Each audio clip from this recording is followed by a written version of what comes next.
everybody. This is James Diboe in Discovering, dedicated to original peoples as always. And we've got a special guest in, straight from the motherland, Lazare. How are you doing, my brother?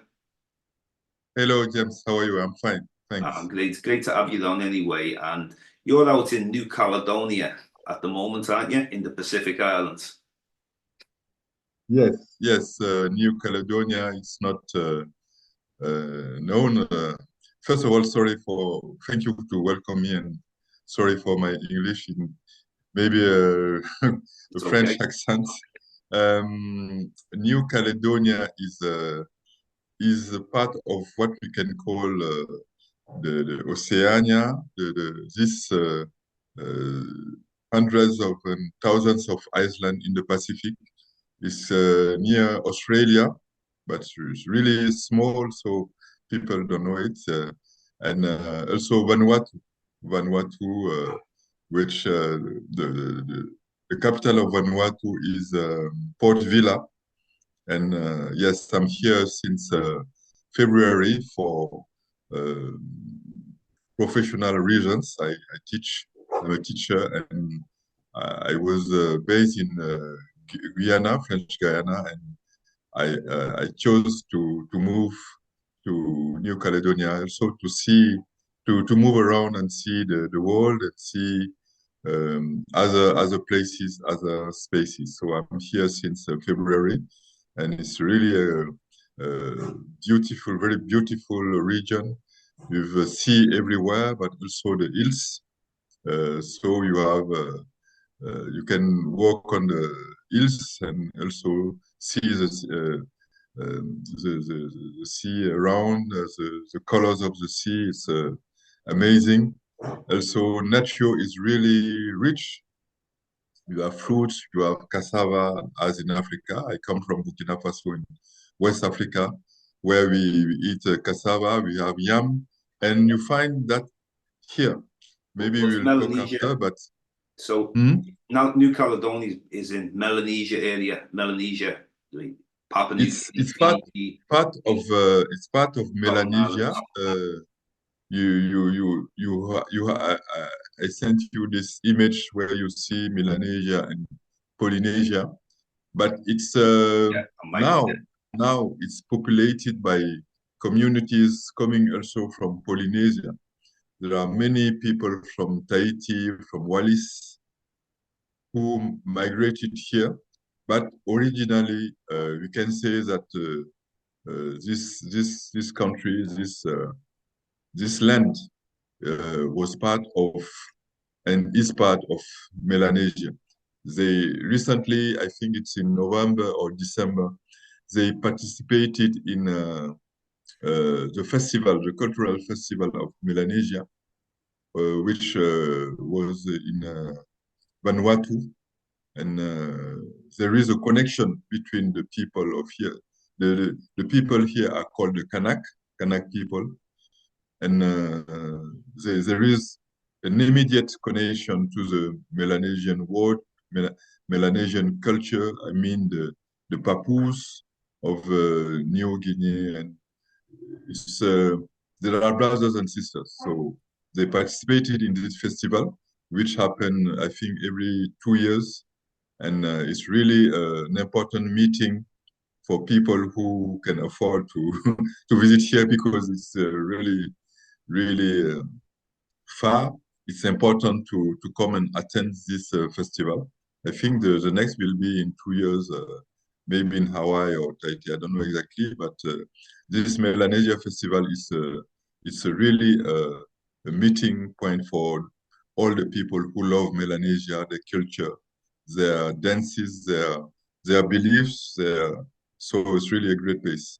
Now in Fiji anyway, because it's funny how we got talking to each other. You just like give me a message one time. You meant about when I took a trip to Fiji, and Renoka Rashidi, Dr. Renoka Rashidi, rest in peace.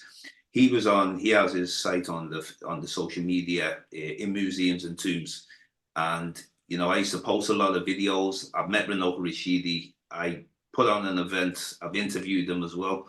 So he was a very big inspiration for me to connect with the people out in Fiji. And the fact that he told me that the Fijian people say they came from Africa, Lake Tanganyika, which was very important because maybe some people around the world don't understand the connection that Africa has with the rest of the world, particularly Fiji. Now, what was your experience like in Fiji? You know, I got to meet the chiefs. I was drinking kava with them, listen to their great stories. How did you find it? You know, coming from Burkina Faso, your experience in the Fiji Islands. How were they treating you? What was the connection like? Yes, as you said, we pay tribute to Runoko Rashidi, who was a great black scholar. Yeah, Everyone who set foot on the soil of or on the sea of the Pacific Sea has to think about what he uh, wrote and said about what we can call the yeah, Black Pacific, that's right. because Melanesia. we know the Black Atlantic. There is a scholar called Paul Gilroy who was written on Black Atlantic, and he has shown all the connections. What was his name? Sorry. What was the? Gilroy, Paul Gilroy. Let me see if I. Anyway, I will. Yeah, you can Paul send me the Gilroy. link. You can send me the. Yeah, Yes, yes. Gilroy. Black Atlantic. It's really an amazing book, and which has uh, changed the pattern, the study of the connection between blacks in Europe, USA, and so we can also speak of a Black Pacific. It's time we begin thinking and talking about the Black Pacific, because yeah. it's a forgotten uh, part of the Black diaspora. We have. But I think yes, what the problem is a European, whether the scientist or some historian scholars, they give their version of the Pacific, just like they do the rest of the world. They try to tell Africa about we had no history, but you know, at the end of the day, we as Black people around the world, Africans, we have to rebuild and connect ourselves. We don't need approval from Europeans to teach us about history from beyond. So yeah. So how long was you in Fiji for? How long was you there? I stayed only 1 week for holidays, Yeah. so I could not visit all the communities and see.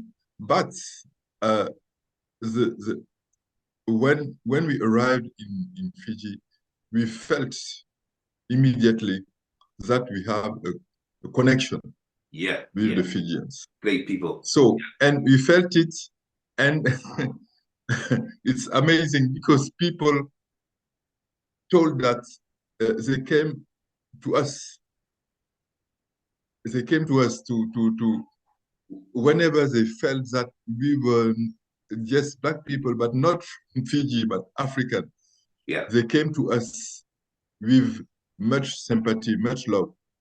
And let me tell you something. Uh, Even from the start Mm. at the airport, we were sitting, and there was I don't know if it is the right word, but a kind of fence, to make the way so that people go to the plane. And there was a Black man. I don't know if I think he is from Fiji, Yeah. because this fence was so too close to me. People were trying to walk in front of me, and it was really, the space was not sufficient enough. And Yeah. this old man I think he's older than me because he looks like an old man. He wake up and take the fence further so that I have more space for me. Yeah. So you can say this is nothing. This is just, it's normal. Yeah. But nobody else would have made that. And I think it was a sign of respect Yeah. because he looked at me and I think it was the message, Yeah. but Definitely. I could not understand immediately. Kind of way, okay, you welcome, you are going in my country, welcome. And when we arrived in Fiji, we have the same reaction, Yeah. especially with the taxi drivers. Yeah. If you get into a taxi driver, Yeah. he understand that with your accent or your way you are talking, he knows that. He asks you, oh, okay, my brother, where are you from? Africa. Yeah. When you say Africa, you want to stop. Yeah. Yeah. See, You that's want to important. stop That's and important. say, okay, look at my skin. We Yeah. came from there. That's right. Welcome, welcome. You are in our country. And they like it. They like So, it as well. Even though I'm born in the UK, but at the same time, mhm, my father's side, Nigeria. So I tell them I'm a Nigerian, and when I say mhm, that, they're very proud, and the conversation is strong. I had long discussions with the chiefs, the spokesman, the wadi of the tribe, and I've been to Fiji twice, and it was each time I met the chief both times. Now, when you okay, have a conversation with the people, they're welcoming and they're very spiritual people, even though they have Christianity there, but at the same time they still have their strong culture. Now, sure, when I went sure. to other parts of the Pacific, like example, I went to Hawaii, I went to Tonga, and I went to Guam in Micronesia. Now, the problem was is Hawaii is being taken over by the Americans, and a lot of people from Asia are there, Japan people, Chinese people, Mhm, Korean people. So mhm, there's a tiny minority of the original people in Hawaii. That's a problem. Now, mhm, even though we've got the history, and if you study, you can see the Queen, the last Queen was a black lady, which was great.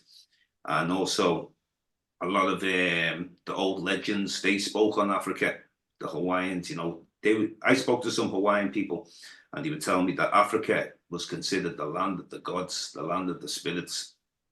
So I was connecting with the few individuals there who knew the history, and that was great to meet them. Now in Guam, the problem with Guam, now if you go to Micronesia, it's good to go other parts like Palau. You see more black people there, Palau, or you go to a place called Yap. Now Guam is another. It's a bit similar to Hawaii, where you have the American Navy there.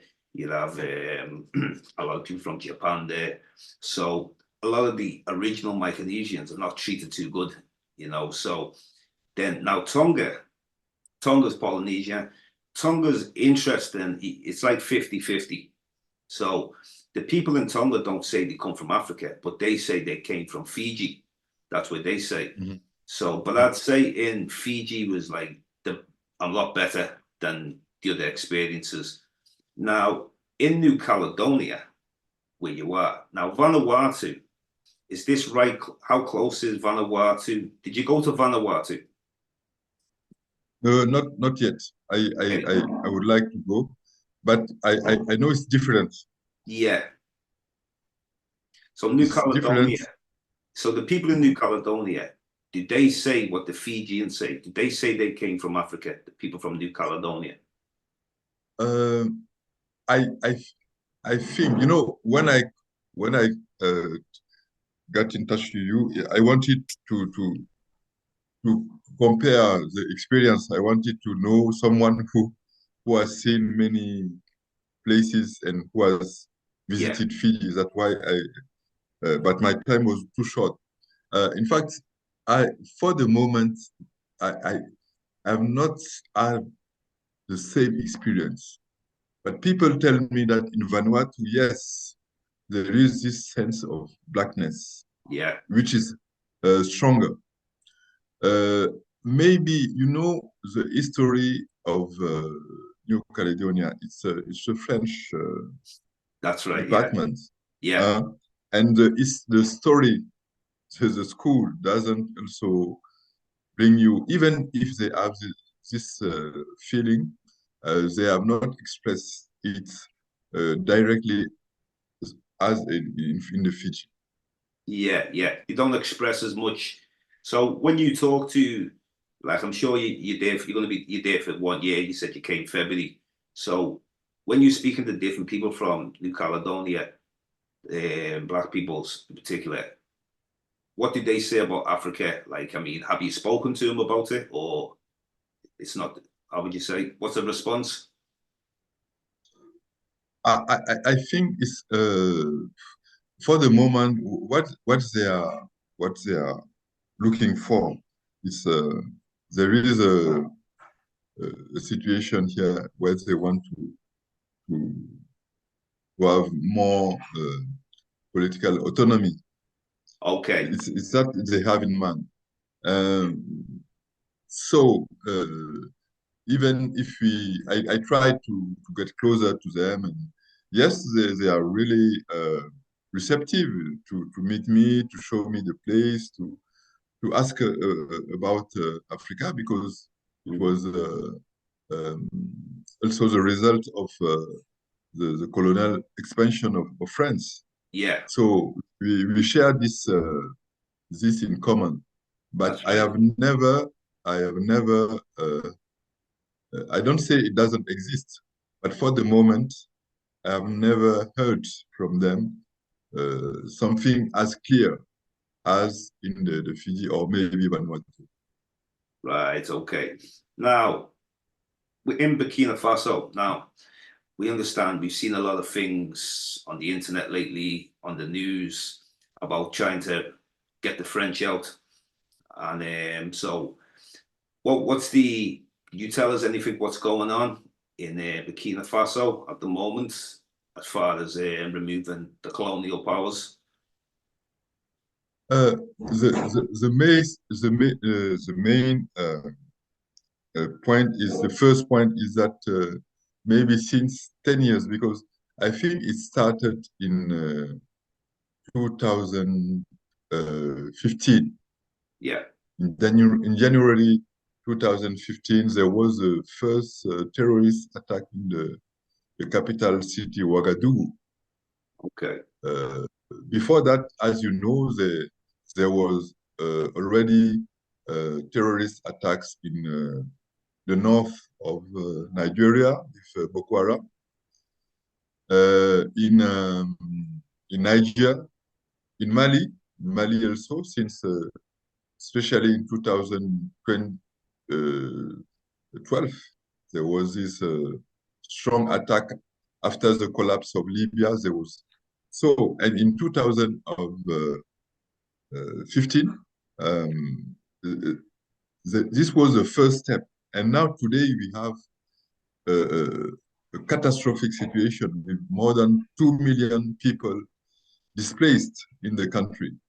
And how to say, many people killed. I cannot say exactly the number, but I think it's maybe 5 or 7,000 at least people killed, the soldiers and the civilians.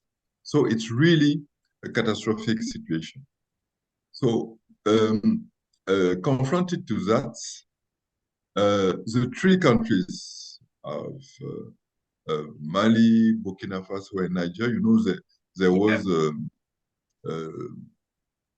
what certain people call military coups, but anyway, it was a change of power at different stages, Mali, Burkina Faso, and Niger. And today, they want to come together. This, I think, it's a new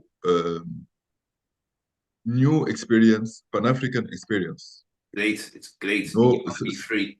Now, yes. other parts of Africa need to do the same. Example, I understand we have ECOWAS, which is a puppet for the European Americans and stuff, so I can't respect that. Independence is when you control your own country. That's independence. Like, a lot of people celebrate Independence Day, but you're not really free, So respect the true warrior spirit of Burkina Faso, Niger, and Mali, and the rest of Africa needs to do the same.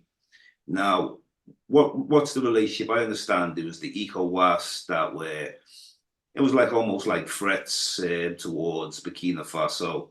Have they calmed down now? Have they been able to have discussions, to piece it out? And they need to be able to see themselves. The people want to be free, and they should be the same.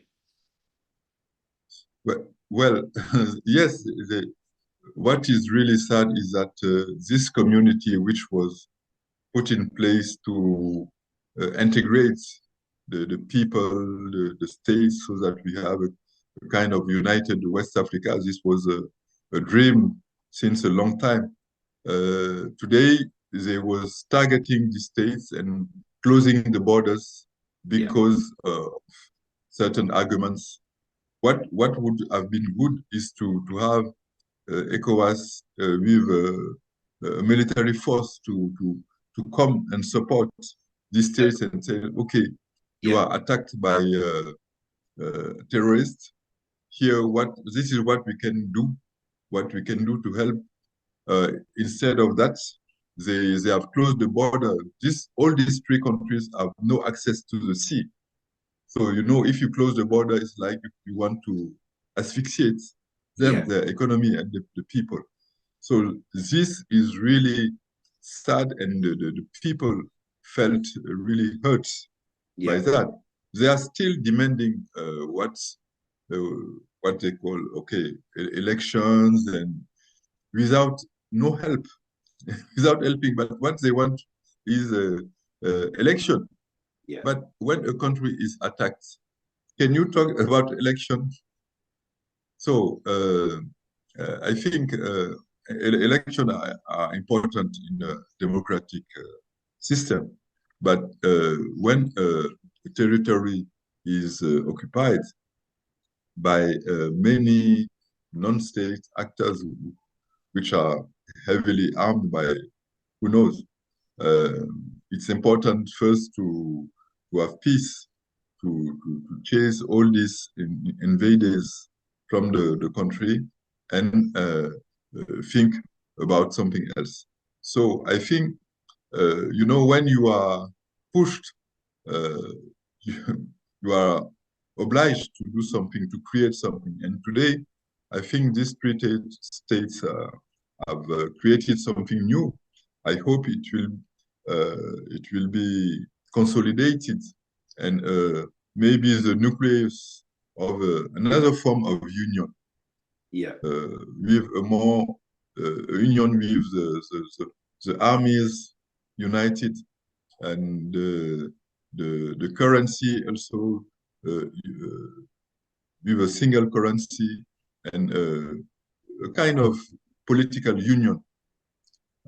Definitely. This can be, but the struggle is not over. They have to struggle. What about the relationship with Morocco? Are they going to give you access to the seas, the ports? Well, there is a debate about that. People are maybe dubious of what is the intention of Morocco when they. What's the intention? It's more, maybe you have a rivalry between Morocco and Algeria. So maybe the intention of Morocco is to disconnect these three states from Algeria, the connection, the relation with Algeria. So I cannot tell you now what will happen, but I think anyway, in the northern Africa also, Algeria and Morocco have to resolve their problem, because it's a problem for Africa. If Algeria and Morocco could also connect, like these three states have connected, it will be good, because Morocco was a great Pan-African power in the time of King Mohammed V. You had the groups of Casablanca, which was a most progressive Pan-African group. So if Morocco want to take this road, like at this time and connect with Algeria, it will be better for Africa than a kind of division between Morocco and Algeria, which also cause and provoke some problems in the rest of Africa. Yeah, well, hopefully it's something genuine, and because you don't know. I mean, the relationship with North Africa and Sub-Saharan Africa, what they call it, the history of like a lot of the North Africans, they've enslaved. When we say North Africans, they're not indigenous. We know they're not the original people. A lot of them come from Europe or they come from Arabia, Turkish people, and so many different people have came into North Africa. Now, we know back in the original Berbers were more like African people, true African people. The Carthaginians, like Hannibal, he was, true African man. So it's all these invaders over the years that have came in to change Africa. Like we know ancient Egypt, these were black civilizations, so because these places have been invaded time after time over the last couple of 1,000 years, where West Africa, Central Africa, and parts of East Africa have remained looking more African original peoples. But unfortunately, we need to connect. And I think us connected, we need to unite Africa. And we need to, whoever's not uniting, then we can't work with them. So what we call Sub-Saharan Africa needs to be free. We need to connect. We need the unity. Now, North Africa, a lot of them don't care for African people because a lot of them are not African people. They're from other places, invaders. We had the Moors, African Moors going into Spain. We've had a lot of history of African people where we ruled over nations at one time. We set up civilizations, different places around the world. But unfortunately, people have came in and enslaved us, colonized us, and give us a falsified history that telling us that we didn't have no history. We just speak about the slave trade.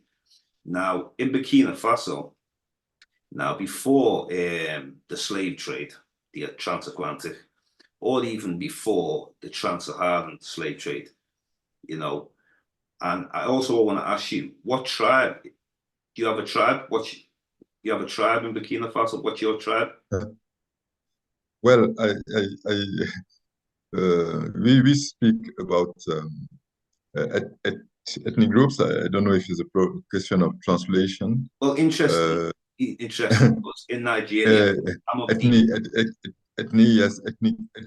groups. I heard this before, yeah. So yes. So what's your ethnic? Because, yeah, that's the best. Well, we have 60 language in. So it means at least 60 ethnic groups. Mine is sun, the sun, like the sun in the South Africa, which is amazing. Oh, the sun, like the sun in South Africa, yeah. Yes, it's the same word. So we have to do some research to see if we are connected. It's the sun, and it's in northwest of Burkina Faso, and it's part of the Mande, the big Mande family. The Mande family. Yeah, I know about the Mande. Connected to Niger. Yes. And then Proto. When you heard about Mandingo, it's the larger family is a Mandingo, but we are a specific group called the San, or you can also hear the Samogo people, Samo or Samogo, yes. I'm definitely aware of that. Yeah, so like we were saying before, you're speaking about ethnic groups now, even though I understand the ethnic groups, but at the same time, I understand the tribe thing. Now, I'm not the Ijaw tribe of Nigeria, and my family, my father just told us we from the Ijaw tribe, Delta State. Now, when we say tribe, I'm just dealing with geographical area, and we know we are related to other tribes. We are definitely aware of that. Now, back to what you were saying about the Mandi. Now, the Mandi language, I was looking at that, and it goes back thousands of years ago. some research, some say 5,000 BC, and I understand it's connected to Niger Congo and also Bantu people. If you ever look at Bantu, all over sub-Saharan Africa, we spread agricultural farmers, Iron Age we had, pure civilizations all over. So now you can tell me a bit about your ethnic group, if you want to call it that. Tell us a little bit about it. And you're saying that South Africa, the San people, are connected. Interesting. Yes, we must not forget that there was many migration. There were many migration, even from the beginning, from the Nile Valley, Yeah, and interesting. through the through the rivers, and so um, it's not a surprise when you have same names. Sometimes use same words. Yeah, There are the sun in South Africa, but the language of the Central African Republic is Shango, the Sango. we have Shango So in Nigeria. Yeah, God of Wonder. it's Yeah, Central African Republic. So we yeah, have to do some research, and even for the names, it's just a question of colonial traditions. So because of the English tradition, maybe they have insisted on tribes, and in the French tradition, they have insisted on ethnicity. But we must invent our own words, and we know that we have peoples, African peoples with different language. And also, we must not forget that African people, they they speak many language. yeah. So it's not easy to say, okay, it's true, I'm San, I'm Yoruba, I'm Ijo, but they are connected, they have connection Definitely. to other people. So this is our way of living. We don't live in kind of isolation. We love Ubuntu. It means I am because you are. We have connections. We have relations. Yeah. So the Sun people, what I can tell you to give you, because I think you don't know that some typical features of our culture. Uh, when people in the Burkina Faso speak about us, how they see us, what is really um, important, it's said, and I think it's true, that it's a people without a strong central power, like a king or an emperor. It's more a kind of networks of villages, but independent villages.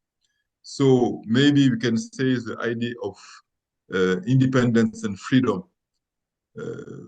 Freeborn is important in the mindset Yeah. of the is something which is underlined.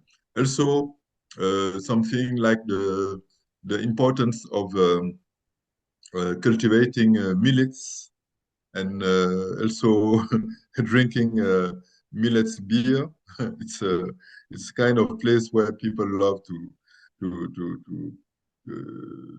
appreciate the way we um, how to say, we cook the millet beer, cereal beer. It's called the yo, and this word yo is also the same word as struggles. Struggles, the traditional African wrestling. I think it's wrestling is Yeah. Yeah. Yeah. the good word. I We see. we are champions. I know in Yes, we are Gambia. champions. I see in We are Gambia. champions. I was aware of this. I've been to Gambia, so I was aware of these things and that the wrestling, like sort of like I don't. Yeah, So just like wrestling, but the martial sun the arts. sun Yeah. the sun are champions of that, and also of drinking this beer. And to come back to Fiji, when I something important in Fiji and the oceanic people, whether black or not, is really these people are like sportsmen or sportswomen. Yeah, Often you meet like they are rugby as really well. tall, and also in the some peoples we had this reputation. So when the French came to conquer the Sun countries, they had much difficulty because people were really great warriors, and they and after there was uh, this colonization, there was many of them were in the army, in French colonial army, because they were good warriors. Just to show you, I don't know if you see here this team of Yeah, it's Fiji people or Caledonia. It's Fiji. Yeah, Fiji. Yeah, uh, yeah, yeah.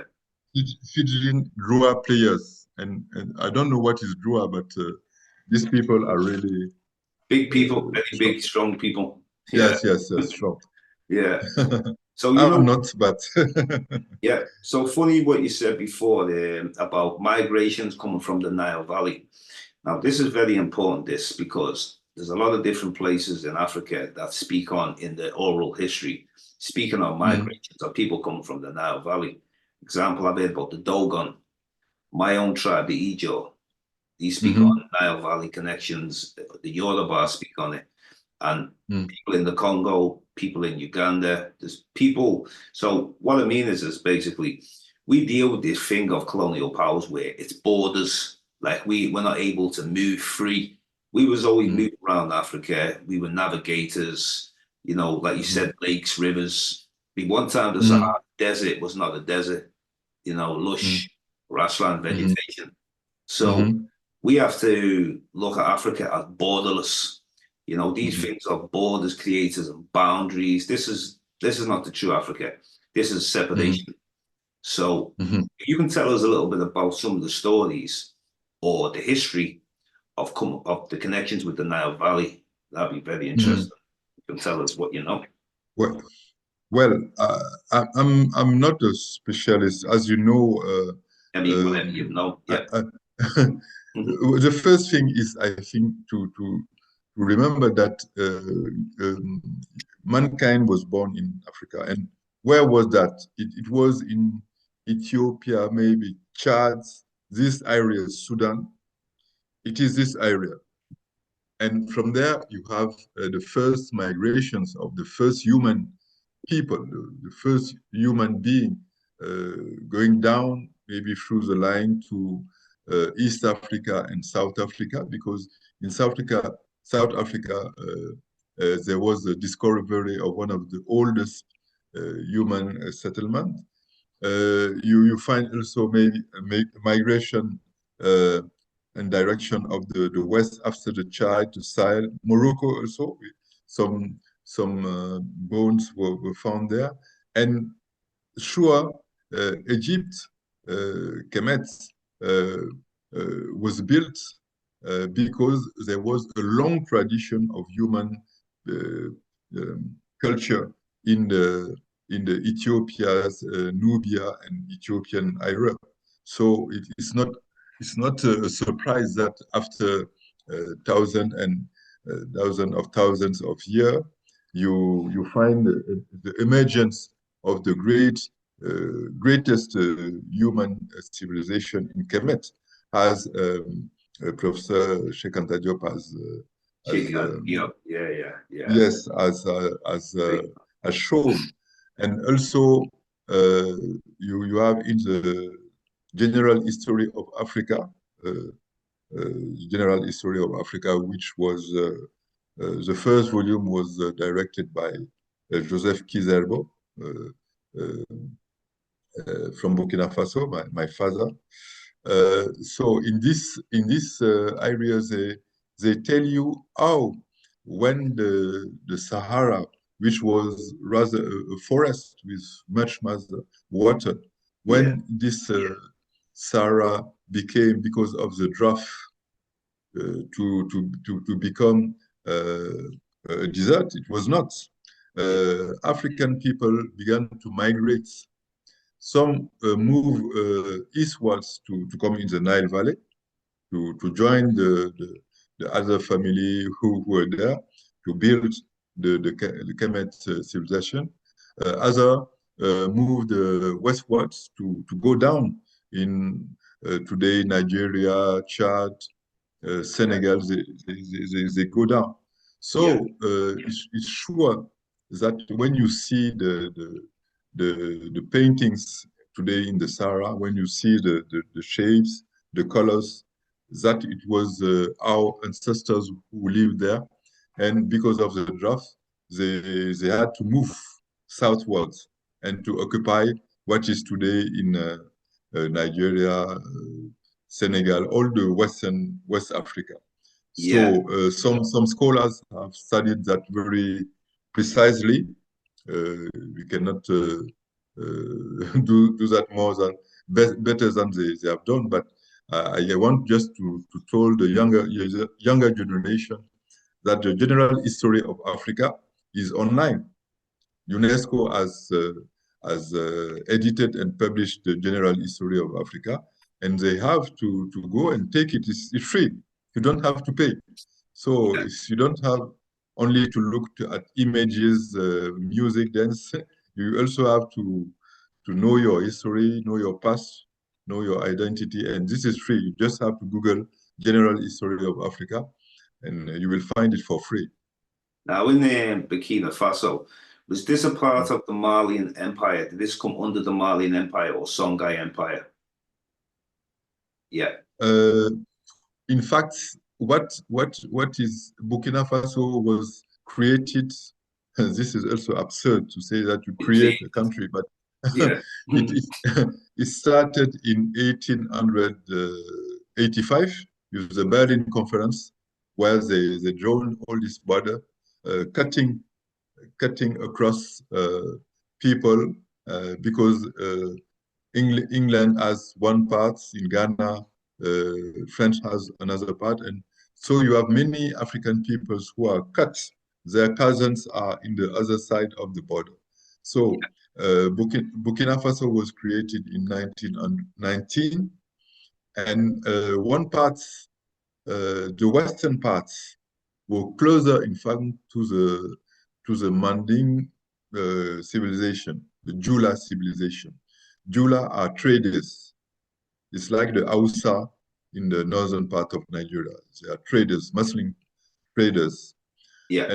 But the eastern part is it's closer to the Niger and Benin worlds. You see? So Yeah. our countries are really a mixture of different things. Yeah. And in the south, you have people called the Senufo people. These people are cut between Mali, Côte d'Ivoire, and Burkina Faso. Is there any, So, is there any, are so you aware of any Yoruba speakers? You know, one time the Yoruba Empire, I know that stretched from Nigeria, like all the way to Mali areas, like Sierra Leone. Yoruba? Yeah, is there any, or is these similar linguistics in some parts, languages? No, the Yoruba kingdom is located in Nigeria, Yeah. Yeah. Benin, and Yeah. maybe with some extension in Togo, in Yeah. the coast. But what is sure is that there is a strong uh, mi migration of Nigerian people throughout West Africa. You find Nigerians, Yoruba or Hausa everywhere in West Africa. Yeah. Sometimes their profession is to work on the hair. I don't know the word in English, but to to cut the hair of Yeah. Yeah. the people, Big or population. to Nigeria. yes, or to cook. The Hausa, they cook meats. So everywhere in West Africa, you will find migrants from um, Nigeria. one other influence of Nigeria in West Africa, but this is not I don't know, I don't think there are any research for the moment on that subject, is the model of percussion. So maybe another time we can we Yeah, can talk about it, because when you look the drum, the way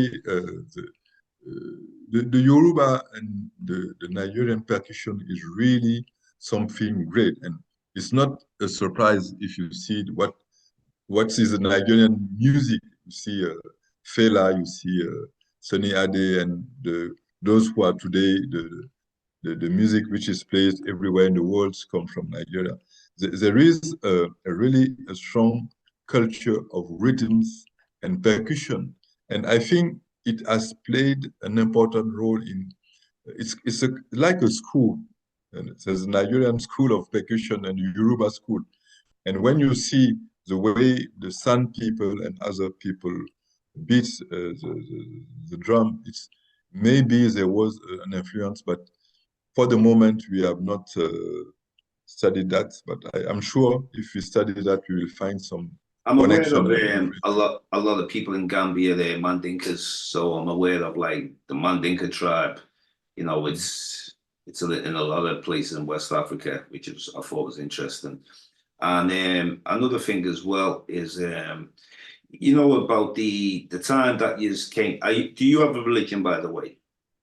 You have a religion, or do you have a Well, religion, or you don't have one? yes, I'm Catholic. Oh, Catholic, right, right. I don't actually have religion.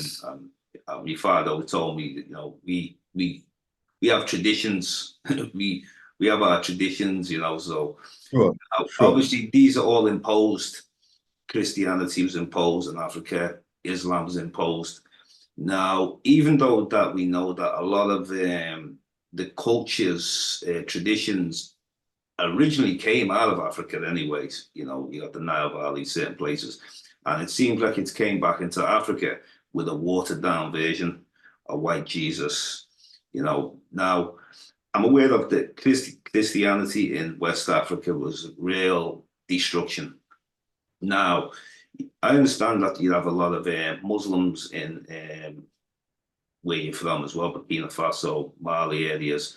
Now, are you aware of the Arab enslavement as well? You know, the Arabs were taking Africans into slavery as well as the Europeans. So, in Burkina Faso, do you have many Arabs there, or is it maybe around the desert areas, or you know? Well, about religion, as you say, today there is a we are reading all these religions. We have to we have to understand their history, and the question is if all this came from Kemet. So in a certain way, you can say it's they are African. Yeah, They were not African when they came with the colonizer, but yeah. when Well, we read back the history, well, as you said it, Kemet. they are African. Now, Kemet's different though. Kemet is a part of Africa, the African culture, tradition, spirituality. So when we lived in it, we had this borderless Africa, and we all learned of each other. We all intermingled. Now, it was a bit different when Judaism came and Christianity and Islam. Now, I'm not comparing which one is the better religion. What I'm just trying to do is show you that, well, we had something way before all this. You know, we had Kemet, we had Nigeria, we had all our traditions, and we were able to connect and learn and share culture and traditions until things were imposed. And then we got, unfortunately, people came to colonize, enslave, and, you know, if you look at Africa today, there's a large percentage of religious people from outside, you know, where not too many practice the tradition still. You still got it, but we don't hear too much about it. A lot of people seem to, it's like the school system. In a lot of the schools, in even parts of Nigeria, the teaching that they came from Mecca or they came from Jerusalem, Israel, so this is the problem where we need to deal with our true history. I agree. We must also understand that even if we have many things in common throughout Africa, there were different experiences. Yeah. In West Africa, in Southern Africa. I mean, sure, we share many features in common, but the Congo Empire was something. The Mosi and Yoruba kingdom was something different. Though there are many things in common, so we have unity and differences. Yeah. To have this unity doesn't mean that we are the same exactly. So we have to understand that Africa is big, is 30 millions kilometers carré, I don't know, square kilometers. Oh, geographic. So in such a space, it's normal that you have many differences. In Burkina Faso, in the north, you have nomadic people. But I cannot say, like in Mali, in Niger, yes, you have an Arab population. Right. But not in Burkina Faso. Yes. Oh, Mali, has a population there. Yes, in the north. In the north, And you have also Berbers, the Tuaregs. The Tuaregs are part of the Berber population. And in Niger also you have the Tuaregs, which are part of the Berbers. And north. There are Berbers in Morocco, in Algeria. Yeah. And this is an African population indeed. The Berbers. There's different kind of Berbers, you see. The original ones are black people, you can see, but you've got ones that came and invaded and intermingled, and so we see a lot of these pale Berbers now, and these I don't think I'm serious.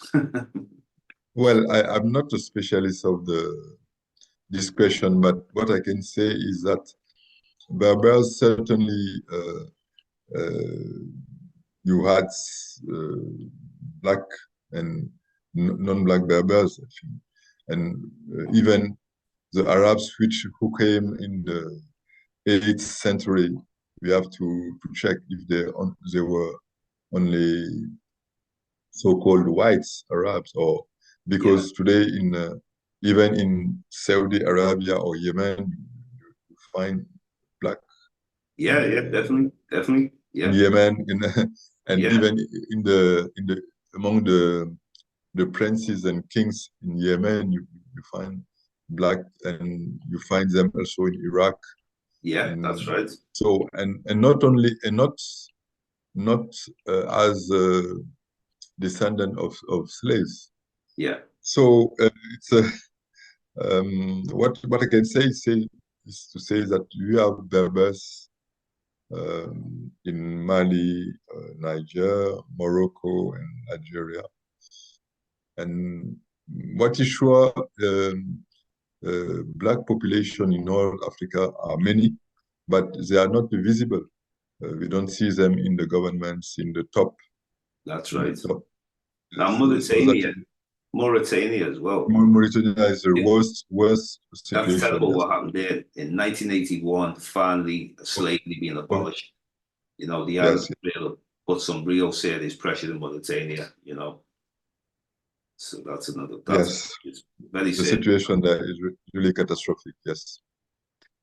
Yeah, and so tell me a little bit about, number one, I want to ask you, where did you learn English? Because your English is very great. Well, we French speaking Africans, we have French at school, but as soon as you get in the secondary school, you start learning English. So when you are 10, I don't know in England, but French speaking African, when He Yeah. arrives at secondary school at 10 or 11. He starts Yeah, we got learning taught English. French, but I mean I didn't follow it. So, We got taught it. so you learn it 7 years before going to university. And when I went at the university, I continue learning English during no, maybe 3 years. And I loved English. I had good teachers. So, and with the music, also the reggae, Mm, I managed to say something in English. right. So what was it like growing up as a child in Burkina Faso? What was your experience like? I mean, tell us a little bit about growing up and when and to get to where you are today as a teacher, very important. Well, I grew up in a family of teachers. My father was part of the first African historians who wrote African history, and Wow. to say that Africa has a long history. Yeah. So I grew up with books around me. This also is important. Um, but my mother was an English teacher, but she did not teach me English. Okay. But she was an English teacher. She um, she she she was she was from Mali. Oh, you must go from Mali. She was from Mali. So I used to travel from Burkina Faso to Mali. Okay. So How did you I was you Mhm. flying or was you drive No, by road, by by road? road. Yeah. And this is an experience which is typical in Africa. We have connection. So I grew up with the idea that a part of my family is beyond the border. And many Africans are like this. You have uncles or aunts or brothers in another country, which is not the same in Europe.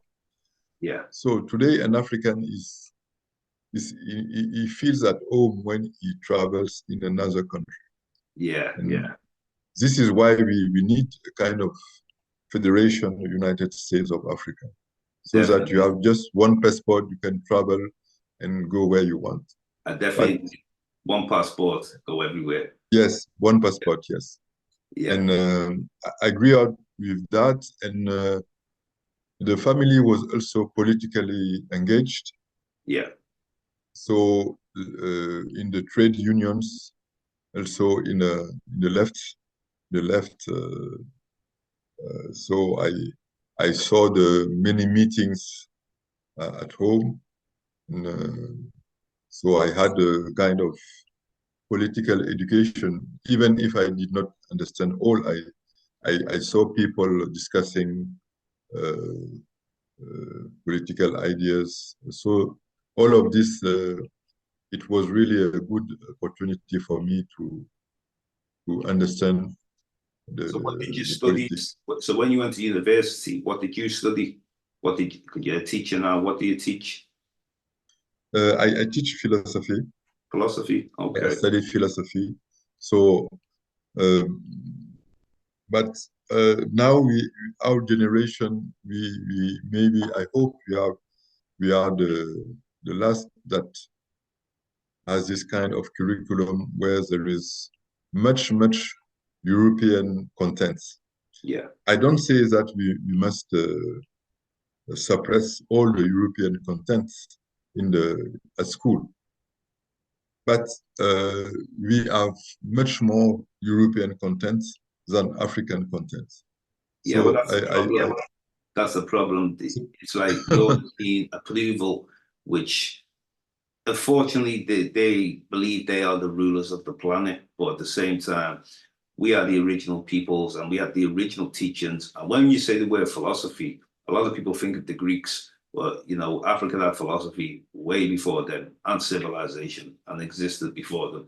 So this is we need to change the narrative and we have to tell our own story, you know, sure. teach the African science, teach the African history, you know, look at the Dogon people, you know, they were masters of astronomy, you know, the people of Mm, ancient Nile Valley and many other mm, parts of mm. Africa.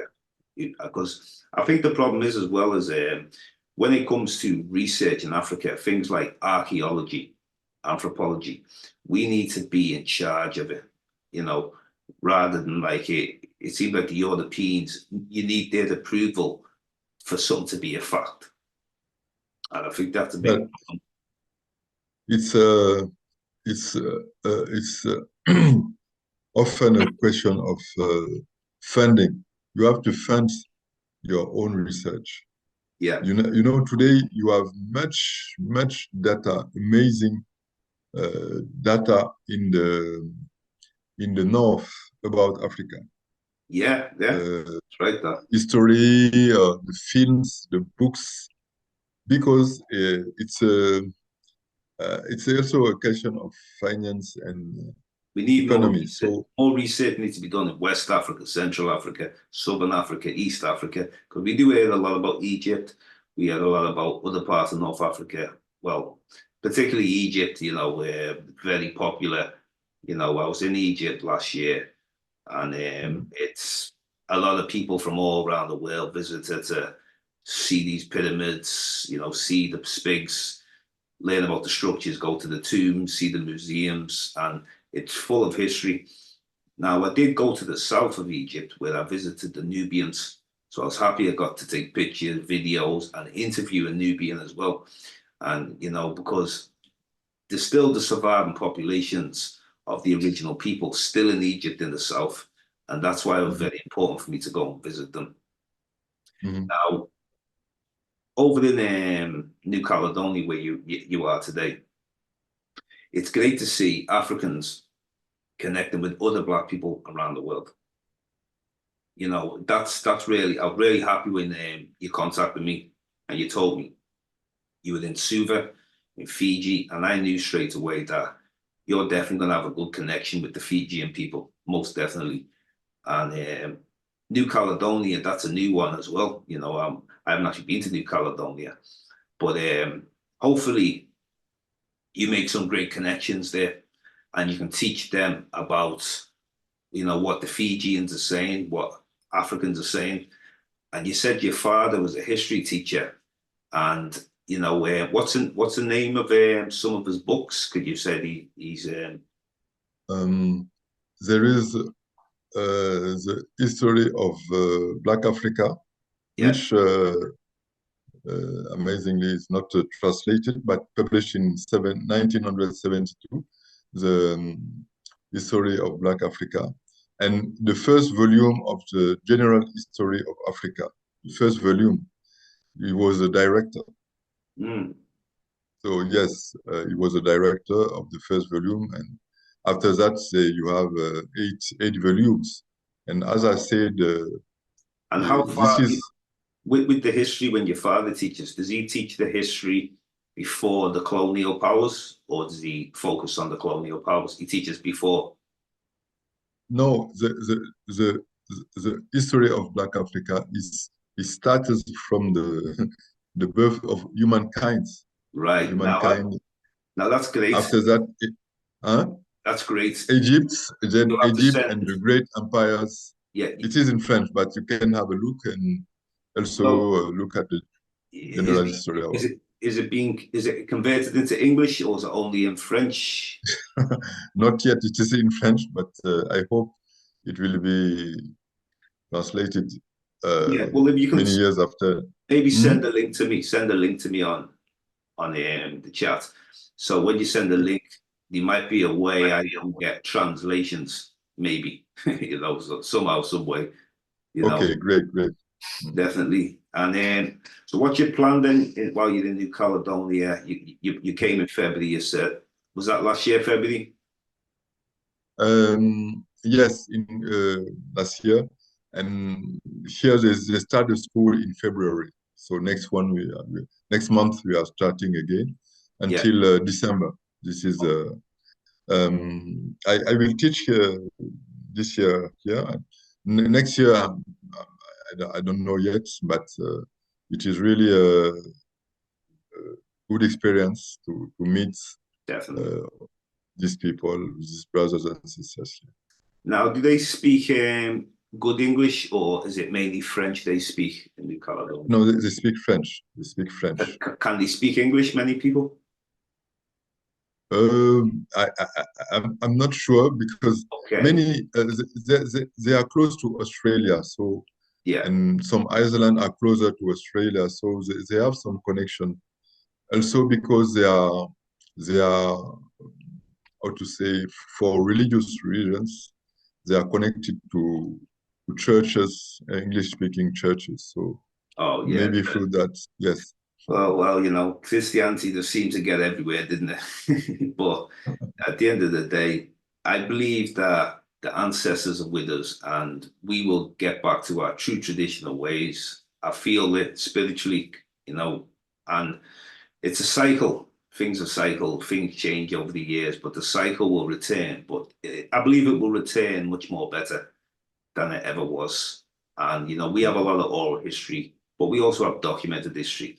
But our oral history was something that was great to keep intact, you know. So I'm hoping in the future that more African researchers come out and we start basically studying ourselves without European approval. And then this way we can build our own schools, build our own universities, build our whole system for ourselves, you know. And then if anyone else wants to come and learn from anywhere else, they're welcome to come and learn, but they can't take over. That's the way I see it, you know. But so hopefully you know, you enjoy your stay in the Pacific. Maybe you get to visit other parts. You might teach in Yes, other yes, parts. certainly.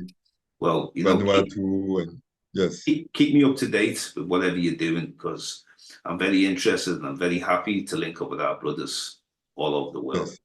Uh, Thank you. but I want to thank you very much anyway, Lazare. You know, it's been a pleasure today. You know, this is James Diboe on Discovering, dedicated to original peoples. And, you know, maybe again, we'll link up again and maybe have a future discussion. And good luck Yes, anyway. yes. Stay well, my brother. You stay well anyway and say hello to the brothers in the Pacific for us, you know, and get plenty of pictures, get some videos, maybe even interview them, you know, and I hope you get to meet some chiefs. Yeah, but Okay, okay. enough respect anyway, brother. Thank you very much. Peace. Thank you.